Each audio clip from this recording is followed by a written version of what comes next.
রাজনের, আপনারা জানেন যে রাজনের যে হত্যা মামলা, সেই হত্যা মামলায় 4 জনকে ইতিমধ্যে ফাঁসির আদেশ দেওয়া হয়েছে এবং বাকি যে 9 জনের মধ্যে ছিল সেখান থেকে আদালত 2 জনকে খালাস দিয়েছেন। এবং আমরা আমাদের সহকর্মী মাহবুব রহমান রিপন তার মাধ্যমে রাজনের যে বাবা তার কথা আমরা শুনেছিলাম এবং তিনি বলছিলেন যে এই মামলাটিতে তারা খুশি হয়েছেন, তার পরিবার পক্ষ থেকে খুশি হয়েছেন এবং তিনি ধন্যবাদ জানিয়েছেন বিভিন্ন পক্ষকে এবং তিনি একটি কথা উল্লেখ করেছেন যে এই মামলাটির কার্যকর যাতে খুব দ্রুত হয় এবং এই বাস্তবায়ন তিনি দেখতে পাচ্ছেন। দর্শক, এর পাশাপাশি খুলনায় আরেকটি যে আলোচিত হত্যা মামলা যেটি ছিল রাকিব হত্যা, এবং 2টি মামলাই কিন্তু 14 কার্যদিবস এবং 2 সপ্তাহের মতো কার্যদিবসের মধ্যেই, খুব দ্রুত সময়ের মধ্যেই আদালত দিতে সক্ষম হয়েছে এবং আদালত আজকেও খুলনা মহানগর দায়রা জজ আদালত রাকিব হত্যা মামলার রায় ঘোষণা করেছেন এবং আপনারা জেনেছেন যে শরীফ এবং মিন্টু এই 2 জনকে ফাঁসি দিয়েছেন এবং শরীফের মা যিনি ছিলেন তাকে খালাস দেওয়া হয়েছে এবং এই 2 জনকে ফাঁসির দণ্ডাদেশ দেওয়া হয়েছে এবং বাকি এই মামলার রায় সম্পর্কে আমরা আরো একটু বিস্তারিত জেনে নেব। আমাদের সহকর্মী কনক রহমান যোগ দিচ্ছেন খুলনা দায়রা জজ আদালত থেকে। কনক, একটু জানতে চাই আপনি কোন পক্ষের আসলে প্রতিক্রিয়া আপনি জানতে পেরেছেন কিনা এখনো পর্যন্ত, এবং খুলনায় যে গণমানুষ, খুলনার বিভিন্ন স্তরের মানুষও নিশ্চয়ই আদালত প্রাঙ্গণে জড়ো হয়েছেন, কি দেখছেন ঠিক এই মুহূর্তে?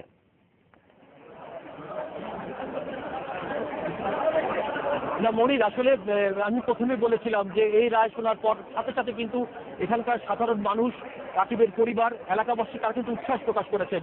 তারা কিন্তু আইনের প্রতি যে তারা শ্রদ্ধাশীল সেটা কিন্তু বারবার করে বলেছেন। আমি একটু এই মামলার যিনি রাষ্ট্রপক্ষের কৌশলী ছিলেন, যিনি নিরলস প্রচেষ্টা, যারা নিরলস যিনি নিরলস প্রচেষ্টার মাধ্যমে এই দুই আসামিকে সর্বোচ্চ শাস্তি দিতে সক্ষম হয়েছেন, সেই পিপির সাথে আমরা একটু কথা বলতে চাই। আপনি আমাদেরকে বলুন, এই রায় আপনারা খুশি কিনা এবং আসলে একজন তো খালাস গিয়েছে, এই ব্যাপারে আপনারা আপিল করবেন কিনা? হ্যাঁ, অবশ্যই আমরা খুশি। যেহেতু এই মামলায় মোট 3 জন আসামি, সেই আসামি 3 জনের শরীফ এবং মিন্টুর যাবজ্জীবন কারাদণ্ড হয়েছে দণ্ডবিধি 302 এবং 34 ধারায়। আর অপর আসামির বিরুদ্ধে সন্দেহাতীতভাবে প্রমাণিত না হয় সে খালাস দিয়েছে। আমরা রায়টা পর্যবেক্ষণ করে আমরা যদি মনে করি যে বিরুদ্ধে আমাদের আপিল করার প্রয়োজন এবং সেটা আমরা অবশ্যই সেভাবে সিদ্ধান্ত নিই। রায়ের ব্যাপারে আপনার প্রতিক্রিয়া জানতে চান? রায়ের ব্যাপারে প্রতিক্রিয়া এবং রায়ে আমাদের আশা আকাঙ্ক্ষার প্রতিফলন অবশ্যই ঘটেছে এবং সেই সাথে আরেকটা বিষয় আমি যোগ করতে চাই, সেটা হচ্ছে যে বাংলাদেশের ইতিহাসে আমার মনে হয় সবচেয়ে দ্রুততম সময়ে, মাত্র 10 কার্যদিবসে আমরা এই মামলাটা শেষ করে এবং মাত্র 3 মাসের মাথায় এই মামলাটা তদন্ত শেষ করে রায় আমরা দিতে পেরেছি। এটা অবশ্যই আমাদের একটা বড় অ্যাচিভমেন্ট আমি মনে করি। উনি শুনছিলেন রাষ্ট্রপক্ষের কৌশলের কথা। আমরা এখন আসামি পক্ষের আইনজীবী তহিদুর রহমান তুষারের কাছে যাচ্ছি। আপনি একটু আমাদেরকে বলবেন এই রায়ের ব্যাপারে আপনাদের প্রতিক্রিয়া কি? আসলে এই মামলার যে সাক্ষ্য প্রমাণ আসছে, এই সাক্ষ্য প্রমাণের ভিত্তিতে রায়টা হয়নি।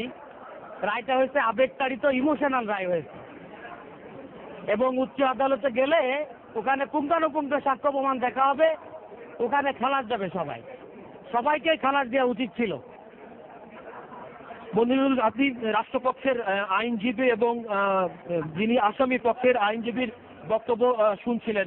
রাষ্ট্রপক্ষের আইনজীবী কিন্তু এই রায়ের সন্তুষ্ট প্রকাশ করেছেন এবং যে আসামি খালাস দিয়েছে বিউটি বেগম শরীফের মা, তার ব্যাপারে তারা যে রায়টা লেখা হয়েছে সেটাকে তারা পর্যালোচনা করবেন এবং পর্যালোচনার শেষে এ ব্যাপারে তারা আপিল করবেন। অপরদিকে আসামি পক্ষের আইনজীবী তহিদুর রহমান তুষার তিনি কিন্তু বলেছেন যে তারা এই রায় সন্তুষ্ট না এবং এই রায়টা আবেগতাড়িতভাবে দেওয়া হয়েছে, এ ব্যাপারে তারা উচ্চ আদালতে যাবেন। এমন যখন অবস্থা, তখন সাধারণ মানুষ কিন্তু আমাদের সাথে এখানে রয়েছে, একটু যদি তাদের সাথে কথা বলি। রায় তো হয়েছে, আপনি তো বলবেন আপনার কেমন লাগছে রায়তে? মানুষ খুশি এবং এই রায় মানুষের অনেক একটা আকাঙ্ক্ষা এবং ন্যায় বিচারের দিকে মানুষের আস্থা বাড়বে। রায়তে ন্যায় বিচারের দিকে মানুষের একটা আস্থা বাড়বে। সুন্দর রায়, মনোনীত রায়। হ্যাঁ, খুশি। রায়টা খুশি, কিন্তু মহিলারও শাস্তি হলে, কিছু শাস্তি হলে ভালো লাগতো। খুশি, রায় যথেষ্ট খুশি, কিন্তু মহিলার শাস্তি হওয়া উচিত ছিল। বলেন যে শিশু রাকিবকে যেভাবে নৃশংসভাবে হত্যা করা হয়েছে, এটা 2 জন আসামিকে ফাঁসি এবং একজনকে খালাস দেওয়া হয়েছে, আপনার প্রতিক্রিয়া, আপনার কেমন লাগছে রায়? রায়টা খুব ভালো হয়েছে, খুব ভালো হয়েছে রায়টা। আমি রাষ্ট্রপক্ষের অ্যাডিশনাল পিপি হিসেবে শুধু এটুকু নিয়ে কি বলবো যে এই যে চাঞ্চল্যকর মামলার রায় হলো, এটা ছিল জনগণের একটা দাবি, খুলনাবাসীর প্রাণের দাবি, যে এই ধরনের নৃশংস হত্যাকাণ্ড থেকে অন্যান্য যারা অপরাধ সংগঠিত করবে তারা অনুৎসাহিত হবে এবং বিচার বিভাগের যে স্বাধীনতা সেই দৃষ্টান্ত স্থাপন হলো আজকে এই বিচারে। আমি রাষ্ট্রপক্ষের একজন আইনজীবী হিসেবে আমি অবশ্যই আনন্দিত এবং খুশি। মনির শুনছিলেন, আমরা এখন একটু আসলে বাইরে যাওয়ার চেষ্টা করছি, দেখা যাক এখানে অনেক সাধারণ মানুষ রয়েছেন, বিশেষ করে নিহত রাকিবের পরিবারের সদস্যরা এখানে রয়েছেন, প্রচুর গণমাধ্যম কর্মীদের ভিড়। তারপরও আমরা চেষ্টা করবো যে আসলে সাধারণ মানুষের সাথে একটু কথা বলার জন্য, যে তারা আসলে এই রায়তে তাদের কি অবস্থা একটু জানার জন্য। এখানে আমি দেখতে পাচ্ছি যে রাকিবের মা, রাকি বেগম, তিনি রায় শোনার পরই কিন্তু মুর্ছা গেছেন। মা তার সন্তানকে কোনোদিন আর ফিরে পাবেন না, কিন্তু এই যে রায় শোনার পর তার মুর্ছে যাওয়ার, সকাল থেকে কিন্তু তিনি বারবার করে মুর্ছা যাচ্ছিলেন মনির, এবং এখন কিন্তু রায় শোনার পরই তিনি কেঁদে ওঠেন, চিৎকার করে কেঁদে ওঠেন, এবং কিছু সময় পরে তিনি মুর্ছা যান, এবং সেই অবস্থায় রয়েছে। এলাকাবাসী তার সুসেবা করার চেষ্টা করছেন। আমরা দেখতে পাচ্ছি যে, আমরাও আশা করছি যে দ্রুত সময়ের মধ্যে মা যেন সুস্থ হয়ে ওঠেন এবং তার পরিবারের কাছে ফেরত যেতে পারেন। আমি একটু অন্য লোকজনের সাথে কথা বলবো। আপা, আপনি তো সেই প্রথম থেকে আন্দোলন সংগ্রামের সাথে রয়েছেন, রায় ঘোষণা করা হয়েছে, আপনার প্রতিক্রিয়া কি? আজকের এই রায় আমরা খুলনাবাসী সহ সারা বাংলাদেশের মানুষ আসলে অত্যন্ত লজ্জিত যে মহিলা অবৈধভাবে এই সম্পর্ক করে এবং মহিলা স্ত্রী ওখানে ছিল, সেই মহিলা কি করে একেবারে খাস পায়, এটাই আমাদের দাবি যে সরকারের কাছে, যে এর লজ্জাস্কর ব্যাপার, অত্যন্ত লজ্জাস্কর ব্যাপার, যাতে করে ওই মহিলাকে আবার তার গড়ে নিয়ে তার অবশ্যই তার কোনো বিচার করা হয়। আমরা সরকারের কাছে অবশ্যই আপিল করব। আমরা মনির আমরা আরেকজন আসলে এলাকাবাসীর সাথে কথা বলি, কজনের সাথে কথা বলি। রায় আপনাদের প্রতিক্রিয়া কি? ভাই, এই রায় আমরা নিজেরা লজ্জিত, এবং ওই মহিলা সবচেয়ে বেশি খারাপ, এবং ওরা যেভাবে নির্মমভাবে মৃত্যু মানে করছে, এভাবে কোনো ইতিহাস মানে ঐতিহাসিক ভাবে এভাবে কোনো মৃত্যু হতে পারে। একজন মানুষে করা যাইতে পারে, কিন্তু তার মলদ্বারের ভিতরে বাতাস দিয়ে তাকে মারা হয়েছে, এ কোনো একটা মানে অরজ্জিত অস্বাভাবিক কাজ। এটা এই মহিলা অত্যন্ত জঘন্যতম মহিলা, এর ফাঁসি চাই, এবং জন স্কটের ফাঁসিটা আরে মনির, এখনো কিন্তু রাকিবের মাকে, লাকি বেগম, তাকে সুস্থতা করা হচ্ছে, এলাকাবাসী তাদের সুস্থতা করছেন। আমরা বরং আরেকটু অন্যদিকে যাই, দেখি সেখানকার কি অবস্থা তা জানানোর চেষ্টা করি। এখানে আমরা দেখতে পাচ্ছি যে বেশ কিছু পরিবারের সদস্যরা তারা এখানে এসেছেন, একটু তাদের প্রতিক্রিয়া যদি আমরা জানার চেষ্টা করি। রায় ঘোষণা হয়েছে, কি অবস্থা, কেমন লাগছে? আমাদের এই রায় পছন্দ হয়নি। যে মহিলা আমার বোনের কল খালি হয়েছে, সেই মহিলা কোন হিসেবে খালাস পাই? তার যাবজ্জীবন চাই আমরা, ফাঁসি না দেন যাবজ্জীবন তার আজীবন সাজা হোক। কিন্তু আদালত কি করে সেই মহিলার খালাস দিল, যে মহিলার কারণে এই ঘটনা? মনির সাধারণ মানুষের প্রতিক্রিয়া শুনছিলেন। আমরা আশা করবো যে পরবর্তীতে আমরা আপনার সাথে আবারও সংযুক্ত হতে পারবো। মনির, অবশ্যই কনক রহমান আমাদের সাথেই থাকুন। আমরা দর্শক কনক রহমানের কাছ থেকে শিশু যে রাকিব হত্যা মামলায় আলোচিত সেটির ব্যাপারে এলাকাবাসীর, খুলনার গণমানুষের কথা শুনছিলাম, এবং এছাড়াও কনক রহমান আমাদেরকে আসামি পক্ষ এবং রাষ্ট্রপক্ষের যারা আইনজীবী ছিলেন তাদের বক্তব্য আমাদের শোনালেন। দর্শক, রাজন এবং রাকিব হত্যা মামলা, এই দুটি হত্যা মামলায় কিন্তু সারা দেশে পুরো আলোড়ন তুলেছিল দেশের বাইরেও, এবং ব্যাপক প্রতিক্রিয়া দেখা দিয়েছিল যারা বিশেষ করে নারী এবং শিশু অধিকার নিয়ে যারা বাংলাদেশে যারা কাজ করেন। আজকে খুব স্বল্পতম সময়ের মধ্যে আদালত খুলনার এবং সিলেটের মহানগর দায়রা জজ এই দুটি রায় দিয়ে দিলেন, এবং দুটি রায়ে মূল যে আসামি যারা ছিলেন তাদেরকে ফাঁসির দণ্ডাদেশ দেওয়া হয়েছে। আমাদের বাংলা মোটর সেন্টারে স্টুডিও থেকে শিশু অধিকার প্রতিষ্ঠায় কাজ করে বেসরকারি সংস্থা ব্রেকিং দ্য সাইলেন্সের নির্বাহী পরিচালক রুকসানা সুলতানা, তিনি আমাদের সাথে যোগ দিচ্ছেন। এই বিষয়ে কথা বলবো আমরা তার সাথে। জনাব রুকসানা সুলতানা, যমুনা নিউজে আপনাকে স্বাগত জানাচ্ছি। একটু জানতে চাই, রাজন ও রাকিব হত্যা মামলায় 6 জনের ফাঁসির আদেশ দেওয়া হয়েছে, একটু ছোট করে যদি আপনার প্রতিক্রিয়া রাখতে পারেন।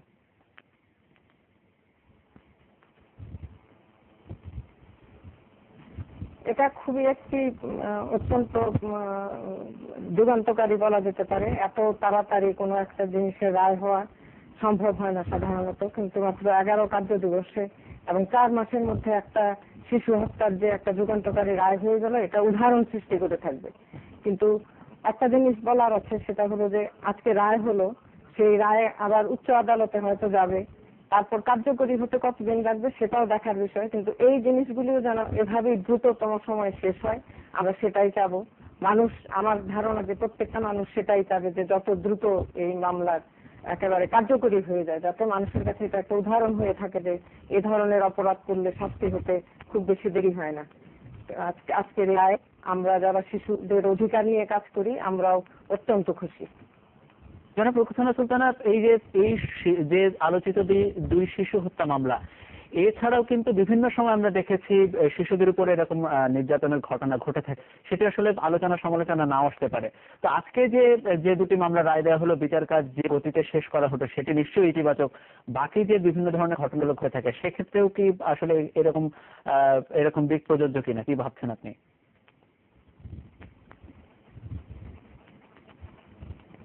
অবশ্যই, মানে এটা যদি একটা উদাহরণ হয়ে থাকে, এটাকে যদি একটা মাইলস্টোন ধরা হয়, একটা বেঞ্চমার্ক ধরা হয় যে এই ধরনের এত স্বল্পতম সময়ে আসলেও কার্যকরী করা সম্ভব, তাহলে অবশ্যই এটা একটা উদাহরণ সৃষ্টি হয়ে থাকবে। এবং যে কেউ এই ধরনের নির্যাতন করার আগে অন্তত পক্ষে 10 বার চিন্তা করবে। আমরা আজকের পত্রিকায় একটা দেখেছি যে একটি শিশু শুধুমাত্র একটা মোবাইল ফোনের জন্য তার বাবা সৌদি আরব থেকে আসা, সে খুন হয়েছে শুক্রবার দিন।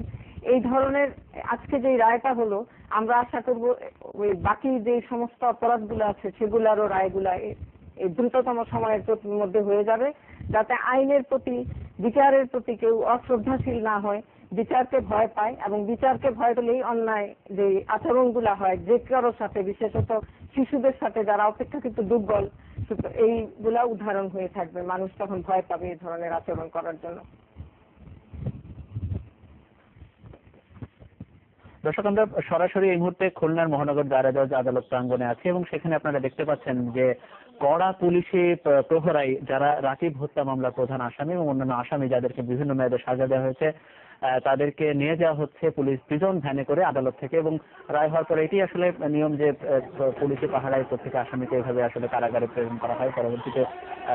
এবং সেখানে দেখছেন যে উৎসুক জনতা বা খুলনার দায়রা জজ আদালতে যারা এখানে এসেছিলেন রায় শোনার জন্য, তারাও আসলে ক্ষোভ প্রকাশ করেছেন, হাত উঠিয়েছে আসামিদের প্রতি, প্রতিবাদ জানিয়েছেন আসলে রাকিব হত্যা মামলার। এবং তারা একটু আগে আপনারা শুনেছিলেন যে সেখানে আমাদের সহকর্মী কনক রহমানের কাছে তারা বিভিন্ন প্রতিক্রিয়া আসলে ব্যক্ত করেছেন আদালতের রায় নিয়ে। এবং একটি কথা আসলে উল্লেখ করার মতো, তারা আসলে চাচ্ছেন যে রায়টি আসলে দেওয়া হলো, অর্থাৎ রাকিব হত্যা মামলায় শরীফ এবং মিন্টু নামে যে দুইজনকে ফাঁসির দণ্ডাদেশ দেওয়া হলো, সেই দণ্ডাদেশ অতি দ্রুত যাতে কার্যকর করা হয়, এমন দাবি খুলনার মানুষের পক্ষ থেকে আমরা আমাদের সহকর্মী কনক রহমান আসলে পেলেন। এবং আপনারা এখনো দেখতে পাচ্ছেন যে আদালত প্রাঙ্গণের অবস্থা। আমাদের সহকর্মী কনক রহমান, আমরা তাকে পেয়েছি। কনক, এখনকার অবস্থা একটু জানতে চাই আপনার কাছ থেকে।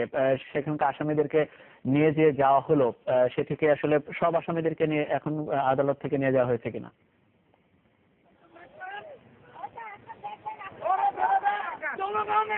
হ্যাঁ মনির, কিছুক্ষণ আগে হয়তো আপনি আপনার মাধ্যমে দর্শকদের দেখতে পেয়েছে, কিছুক্ষণ আগে রাকিব হত্যা মামলার মৃত্যুদণ্ডপ্রাপ্ত দুই আসামি শরীফ এবং মিন্টু খানকে কড়া পুলিশের প্রহরা কিন্তু প্রিজন ভ্যানে করে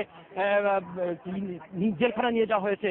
এবং তাদের দুইজনকে যখন কড়া পুলিশ প্রহরা নিয়ে যাওয়া হচ্ছিল, তখন কিন্তু সাধারণ জনতা তাদের দিকে ছুটে আসে, এক প্রকার ক্ষোভে বিক্ষোভে তারা ফেটে পড়ে। তারা বলতে থাকে, বারবার তারা বলতে থাকে যে কোনো প্রক্রিয়ার মাধ্যমে হোক এই যে বিউটি বেগম যে খালাস পেয়েছে, সেই খালাস যেন কোনো অবস্থাতে তারা না যায়।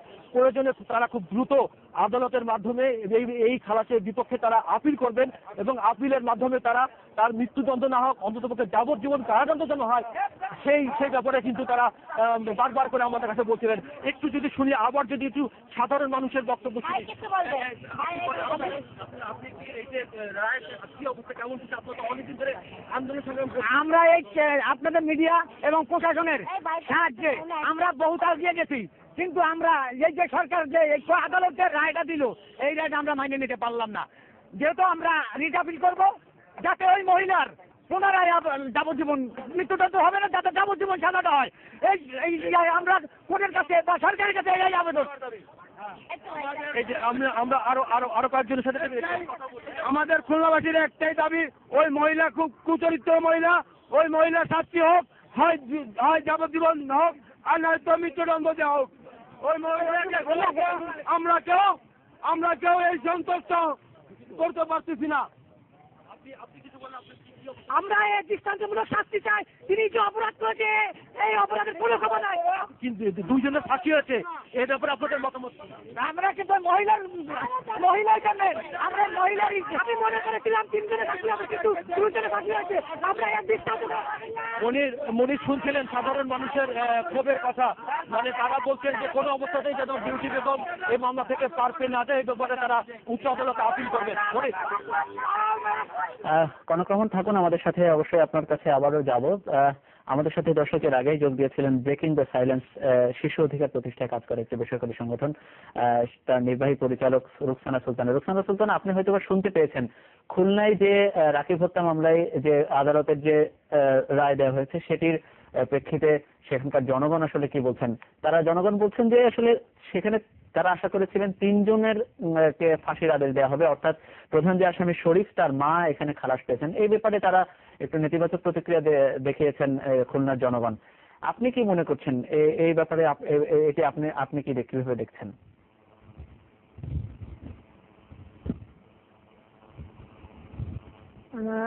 আসলে আবেগ আমাদেরকে যখন নাকি তাড়িত করে, আমরা মনে করি যে যারা আমরা জানি এই অপরাধটা সম্পর্কে, সেখানে যারা ছিলেন, যদি যারা যাবজ্জীবন অথবা ছাড়া পেয়ে যাচ্ছে, তারা যদি তাদের বিরুদ্ধে যদি এই ধরনের অ্যালিগেশন থেকে থাকে তাহলে, এবং সেটা যদি মানুষ যদি আশা করে থাকে, তাহলে অবশ্যই তারও সর্বোচ্চ সাজাই হওয়া উচিত ছিল। কিন্তু যেহেতু এটা কোর্টের রায় এবং কোর্ট যেহেতু এটা রায় দিয়েছে, বিচার হয়েছে, সাক্ষ্য প্রমাণ নেওয়া হয়েছে, সুতরাং এই মুহূর্তে সম্পর্কে কিছু বলা যাবে না। খুলনার মানুষ জানে কারা প্রকৃত অপরাধী ছিল, সুতরাং উপযুক্ত সাক্ষ্য প্রমাণের ভিত্তিতে তাদের যদি সে ধরনের সাজা হওয়ার দরকার থেকে থাকে তাহলে অবশ্যই হওয়া দরকার। জনাব রুকসানা সুলতানা, আপনিও থাকুন আমাদের সাথে। অবশ্যই আরো কিছু প্রশ্ন নিয়ে আপনার কাছে ফিরবো। তার আগে যেতে চাই আমরা দর্শক এই মুহূর্তে সিলেটে, সেখানে আদালত প্রাঙ্গণ থেকে আমাদের সহকর্মী মাহবুবুর রহমান রিপন যোগ দিচ্ছেন। আমরা একটু দর্শক আবারও জানিয়ে রাখি যে সিলেটে আলোচিত রাজন হত্যা মামলায় সেখানে তার প্রধান আসামি সৌদি আরব থেকে নিয়ে আসা কামরুল সহ 4 জনকে ফাঁসির আদেশ দেওয়া হয়েছে এবং সেখানে বাকি 9 জনের মধ্যে 7 জনকে বিভিন্ন মেয়াদে সাজা দেওয়া হয়েছে এবং 2 জনকে মুক্তি দিয়েছে আদালত এবং খালাস দেওয়া হয়েছে। এবং রিপন, একটু জানতে চাই আপনি অন্য কোনো পক্ষের প্রতিক্রিয়া আমাদের জানাতে পারেন কিনা এই মুহূর্তে?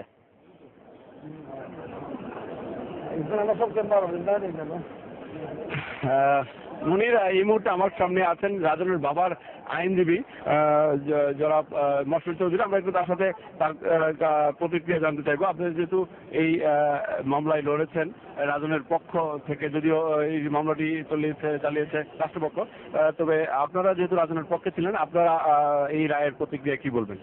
আমি এই রায়ের জন্য মহান আল্লাহ পাক রব্বুল আলামিনের কাছে শুকরিয়া আদায় করি, কারণ এটা একটা যুগান্তকারী ঘটনা ছিল এবং একটা ইতিহাস সৃষ্টি করলো এই রায়ের মাধ্যমে, যে এই দ্রুত সময়ের মধ্যে বিচার সম্পন্ন হয়েছে বাংলাদেশের ইতিহাসে প্রথম। সেই জন্য আমি অত্যন্ত খুশি এবং এদের এই মামলায় যে শাস্তি সাজা দেওয়া হয়েছে, সর্বোচ্চ শাস্তি 4 জনের মৃত্যুদণ্ড, সে কারণে আমি পুরোপুরি সন্তুষ্ট আছি। আমরা ন্যায় বিচার পেয়েছি, আমরা রায়ে সন্তুষ্ট আছি। সেক্ষেত্রে আদালত পুরো পর্যবেক্ষণ দিয়েছে কিনা? আদালত অনেকগুলো পর্যবেক্ষণ রেখেছেন, এখানে শিশু আইনের যে বিষয়গুলো আছে ওইগুলো পর্যবেক্ষণে এনেছেন এবং যাকে যাবজ্জীবন দেওয়া হয়েছে, যে ভিডিও করেছিল তাকেও পর্যবেক্ষণে এনেছেন। সে সুবিধা নিতে চাইছিল, যে সে সাংবাদিকতার যে পেশা, সেই পেশার মতো সে সুবিধা নিতে চাইছিল, তার ডিফেন্স লয়ার বলছিলেন, কিন্তু সেটা পায় নাই সে। কারণ সে যে ভিডিওটা করছিল সে খারাপ উদ্দেশ্যে করছিল, সে কোনো পুলিশকে বা কোনো সংস্থাকে সেটা দেয় নাই, যে কারণে সে এটা সুযোগ পাওয়ার সুযোগ থাকে না। সেক্ষেত্রে যাদেরকে খালাস দেওয়া হয়েছে তাদেরকে কি কারণে খালাস দেওয়া হয়েছে বলে আপনি মনে করেন? মাননীয় আদালত দেখেছেন সাক্ষ্য প্রমাণে যে ওরা নির্দোষ, তাই উনি খালাস দিয়েছেন। সে ব্যাপারে আমার কোনো মন্তব্য নেই। সব মিলিয়ে আমরা যেটা দেখেছিলাম যে মোহিত আলম যে লাশ গুম করতে নিয়ে গেছিল তাকে 7 বছরের সাজা দিয়েছে, আপনারা কি এর চেয়ে বেশি সাজা চেয়েছিলেন কিনা? না, আমরা সার্বিক বিবেচনায় সন্তুষ্ট আছি, কারণ যারা তাকে হত্যার জন্য মেইন জড়িত ছিল তাদের তো ফাঁসি হয়ে গেছে। বিচার তো দৃষ্টান্তের জন্য, বিচারে হওয়ার অর্থ হলো রাজত্ব ফিরে আসবে না, শুধু আমরা যাতে আর কামরুলের সৃষ্টি না হয় সেই জন্য আমরা এই বিচারের প্রার্থনা করছি এবং সেই রায় আশা করেছি, যাতে আর এরকম ঘটনা পুনরাবৃত্তি না ঘটে। ধন্যবাদ আপনাকে। মনে শুনছিলেন যে আসলে রাজনের পক্ষে, রাজনের বাবার পক্ষে যারা আইনজীবী ছিলেন তারা বলছেন যে তারা অনেকটাই সন্তুষ্ট এবং যেটুকু যে আদালত দ্রুত সময়ে বিচার করার জন্য তারা সন্তুষ্টি প্রকাশ করেছেন। মনির। রিপন, আপনি থাকুন আমাদের সাথে এবং একই সাথে ব্রেকিং দ্য সাইলেন্সের নির্বাহী পরিচালক রুকসানা সুলতান আপনিও থাকুন। দর্শক, আমরা এই মুহূর্তে আমাদের বিরতি নিয়ে